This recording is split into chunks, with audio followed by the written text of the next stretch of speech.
I had persuaded Sherlock Holmes to take a brief holiday with me. As we rumbled through the countryside, it was a comforting thought indeed that for a while anyway, there would be no desperate men at the door of our flat in Baker Street, no life and death cases to solve. Ahead were 4 whole days as suspended and happily uneventful as this train trip.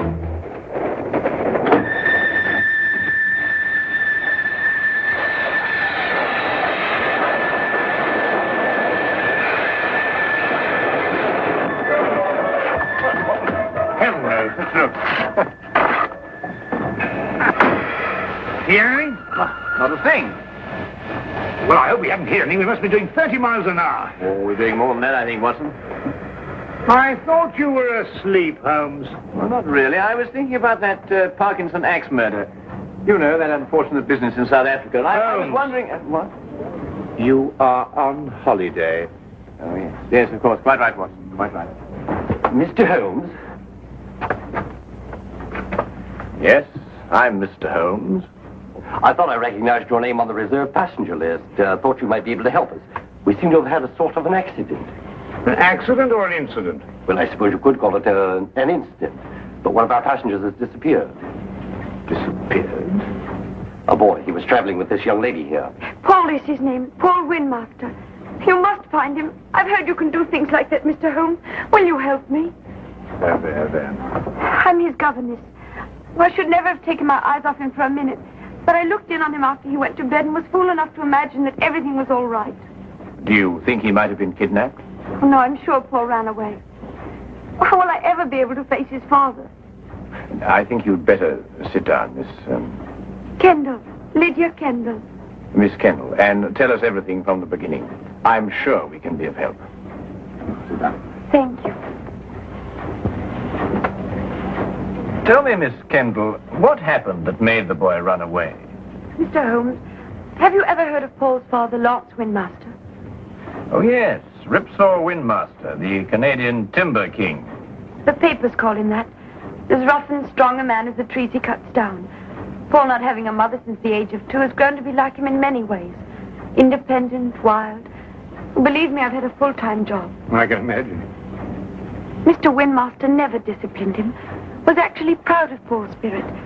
Until one day, rather suddenly, it struck him that he was bringing the boy up improperly. You asked me what caused the boy to run away. It was just that. And yesterday, when I went out to fetch Paul, I began to see the first signs of what was about to happen.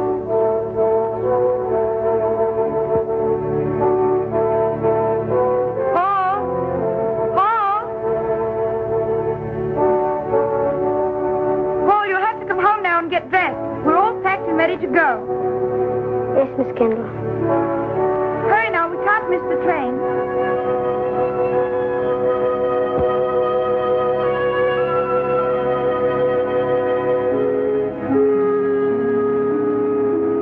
Now, when you arrive at the school, you'll take the boy directly to the headmaster. He's received a full letter of instructions from me, and... Oh, there you are, Paul.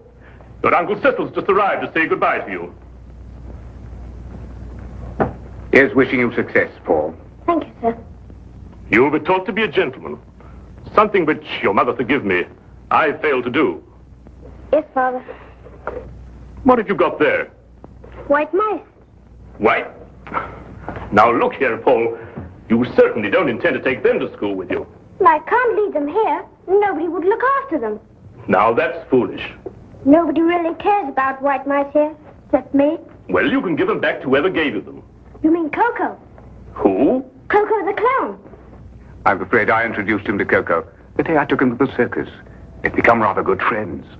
Well, I couldn't give them back.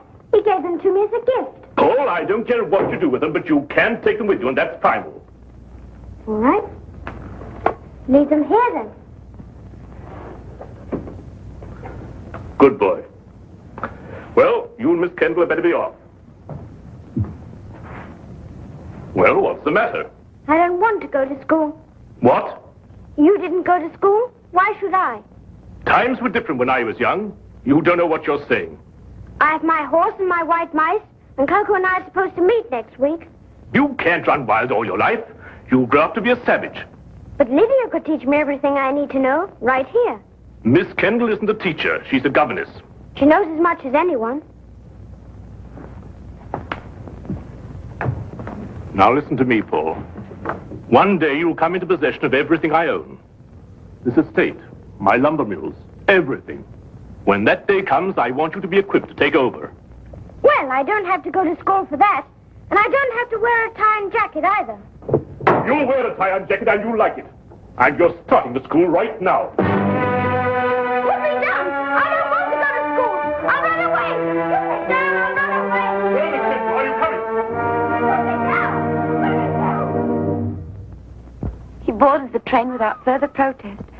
The truth is, his attitude seemed to have undergone quite a change. By the time we started out, he behaved almost as if he were looking forward to going to school. But of course, the whole thing was a ruse to put me off my guard. You said before you saw the boy after he went to bed. Now, what time was that? About 8. And what time did you find that he was missing? About an hour later, I heard a thud coming from his compartment and went to investigate. His door was locked from the inside, and I had to get the conductor here to open it for me. How he got out, I don't know, but he was gone. And of course you searched the whole train after that. Oh, every inch of it with the conductor here. I decided to stop the train when we couldn't find him. Oh, conductor, I believe there's a steep gradient just a few miles beyond Darcy. Yes, there is. Now, how slowly would the train be going at that time, do you think? Oh, about 5 miles an hour. Very slowly, sir. Well, in that case, I suggest that we borrow a cart from a farmer in the vicinity of Darcy and go back and search that area. Yes, sir. I'll take care of it immediately, sir. What was the number of the boy's compartment? 37. Well, Dr. Watson and I'll take a look at it. No, there's no need for you to come with us. I think you'd better stay here and rest. Now, you mustn't worry. Small boys make a habit of disappearing and reappearing.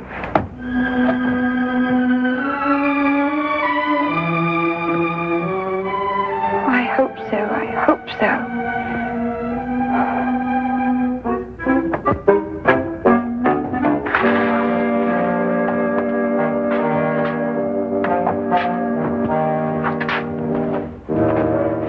Well, you've certainly simplified the search and narrowed down the area to Darcy. Here, Watson, give me a hand with this window, will you? Yes, sir. All the same, this train window? Yeah.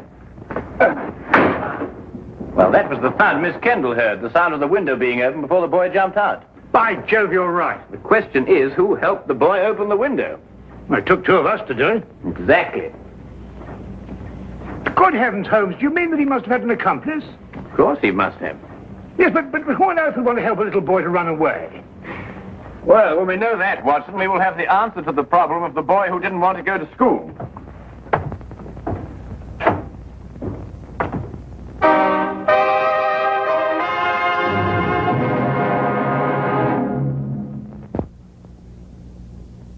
Now we return to the case of the night train riddle.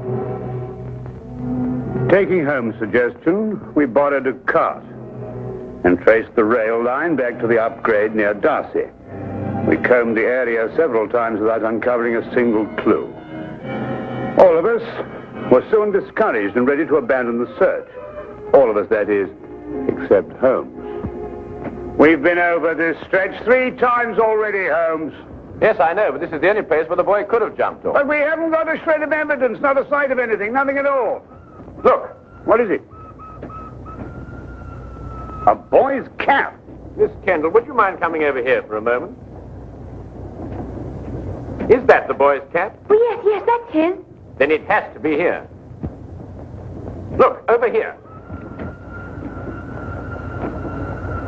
Here we are, Watson. The footprints of a small boy.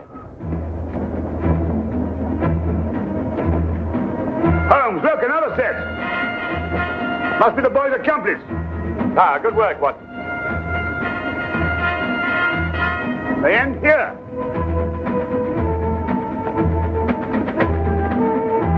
Then it's quite clear what happened. Not to me.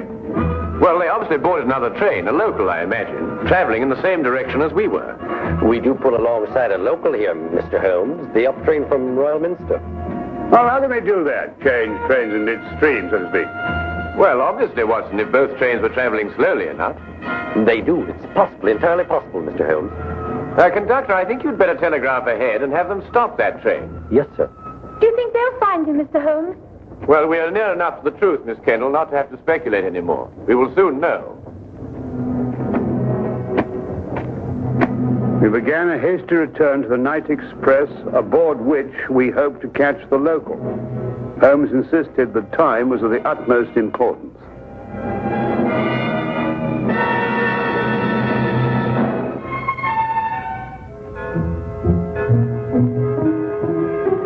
Paul. Pardon? I'm sorry.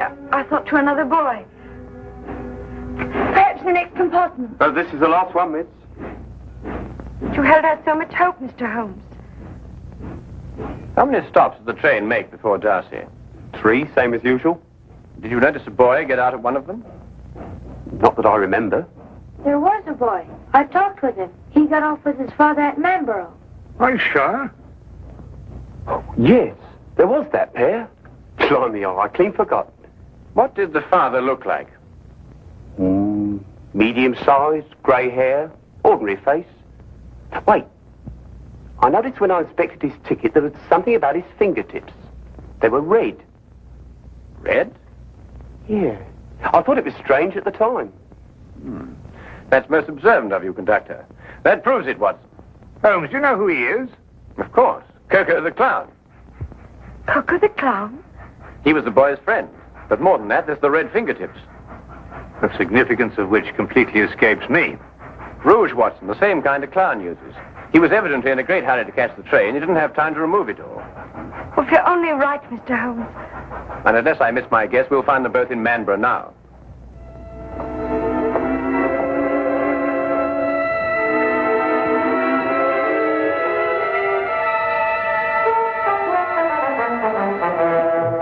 Watson, Miss Kennedy is sending a wire to the headmaster of the school, telling him they've been delayed. As soon as she's finished, we can be off. What's the matter with you? You don't look like someone who wants to be taken to the circus. Holmes, do you realize it has taken me the last solid 3 weeks of pleading and cajoling to persuade you to take this trip? And now look where we end up, in Manborough. And don't you underestimate it. We can have a very exciting holiday here. Oh, holiday? We might as well have pitched a tent in Lestrade's office. I know, but we couldn't very well refuse to help them. No, we couldn't have refused to help them. But when we eventually find whoever it is who's at the bottom of this thing, please remember one thing. He's my pigeon. Don't upset yourself, Watson. As soon as we can find the boy, we can continue on our journey. Oh, I'm glad you still considered that. Well, shall we be getting along? Oh, by the way, Watson, I didn't mention it to Miss Kennedy, but I believe there's some possibility the boy may be in danger. So I don't think we ought to lose too much time. Not a very convenient place to leave luggage. Holmes! You gotta wait a minute. We've left all our bags in the train. There's no time to worry about that now, Watson. Come along. But look, Holmes, we've got everything in them for our 4 days.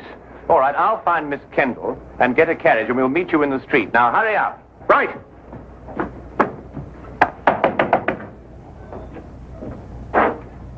Could you tell me if the night express has gone yet? He had to switch back to the main line. I wondered if it was still in the yard somewhere. I'm awfully sorry, sir. You must have the wrong town. Now I know where I am. I'm in Manborough. Right you are, sir. But the night express doesn't stop in Manborough. Never has. Except once. But confound it, man, I know it stops here. Oh, no, sir.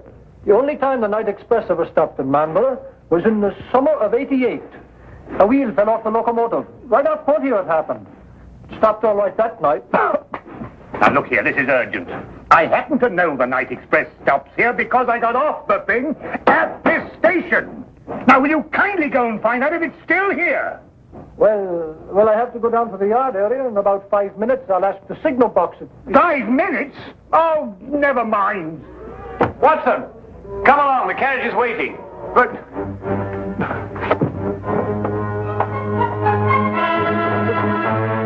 the luggage.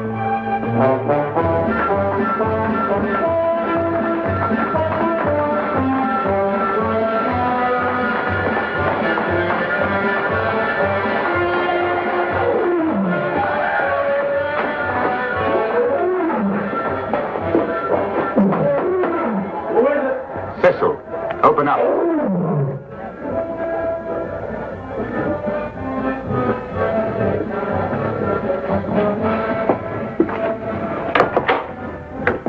work?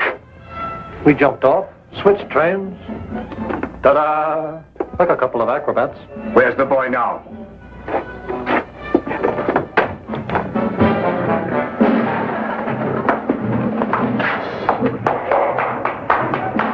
Exactly where I wanted.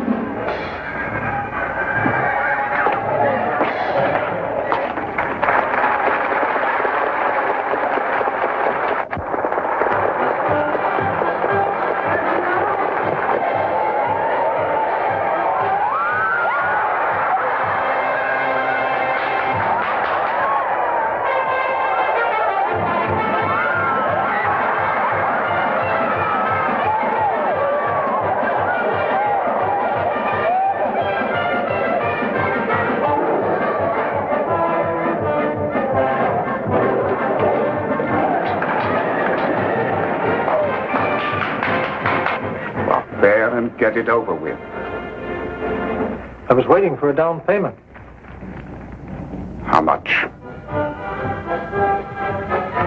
£100 should do it.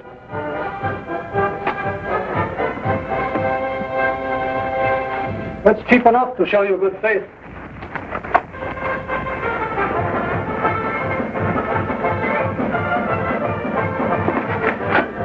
I'll expect the rest when I finished.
Take this gun and fire it up into the air. To the air? Yes, just to pin him down. What are you going to do? Well, I'm going to find out who he is and why he's trying to keep us from the boy. Well, go on, Watson, fire it. Sorry, Holmes. This one's mine. What? Watson! Watson, here! Fire it, Holmes. Fire it. Oh, very well.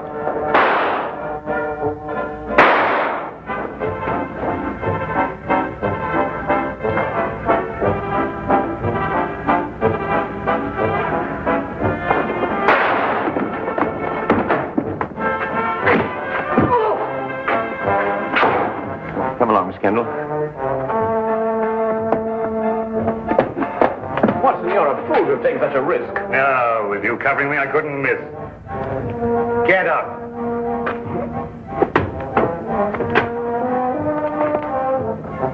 It's Mr. Windmaster's brother. Oh, Uncle Cecil. Yes, and the first in line to inherit the Widowmaster fortune if anything had happened to the boy. That's right, you would be the heir. You may not think so at the moment, Mr. Widowmaster, but you're very fortunate. If the boy had been killed, you would most certainly have been hanged. Hanged? Yes, hanged. Stop him. Stop who? Coco, he's about to kill the boy. Push him off the catwalk backstage.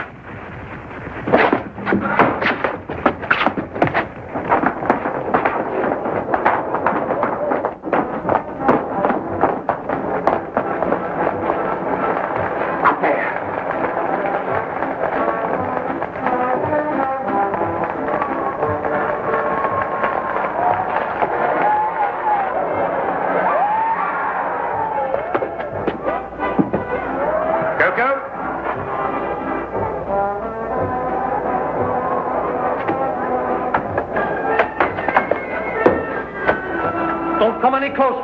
I'm coming down.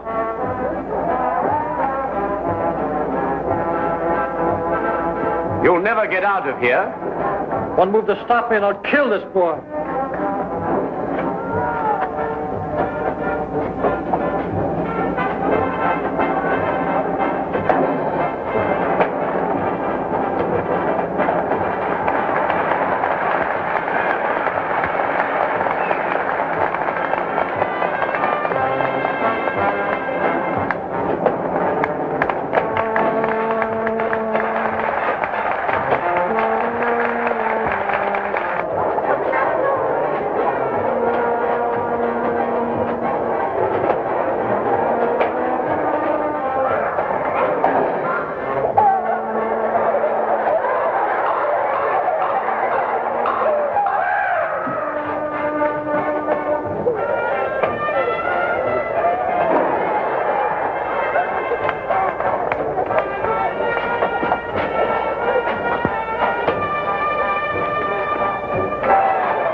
perfect timing, Watson. Yes, wasn't bad, even though I do say so myself. He wanted to kill me, and I thought he was a friend. Well, that should teach you a lesson, Paul. No one's a friend who encourages a boy to run away from school. Why, what would have become of Dr. Watson here if he hadn't gone to school? Well, it's very simple. He'd never have been able to accomplish that trick. But all he did was to... In dropping that counterweight, young man, I had to know the speed of falling objects, the theory of weight and counterweight, and of stress and resistance. Now, if I hadn't studied physics, there's no telling what might have happened to you. I never thought of that. No, of course not. Well, just you think of it from now on.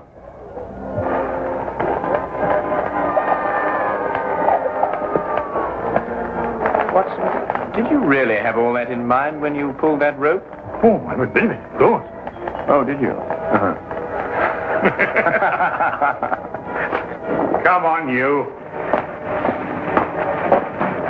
And you.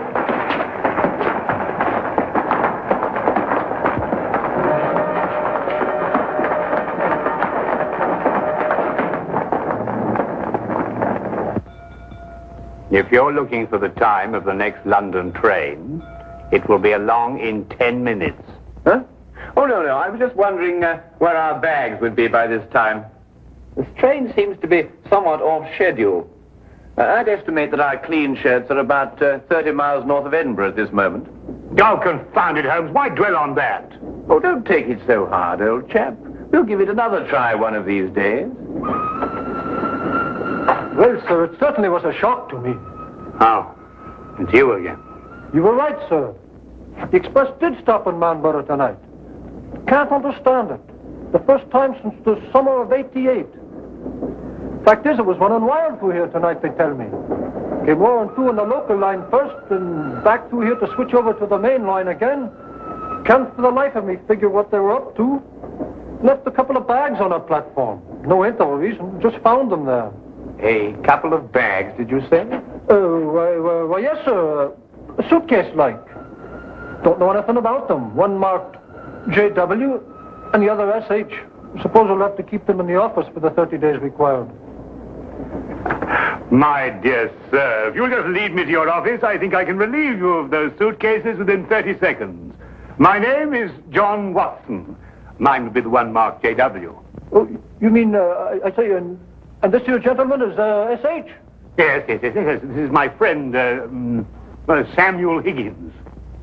Ah, well, in that case, sir, if you'll come along to the office and identify the contents, I'd be glad to get them off my hands.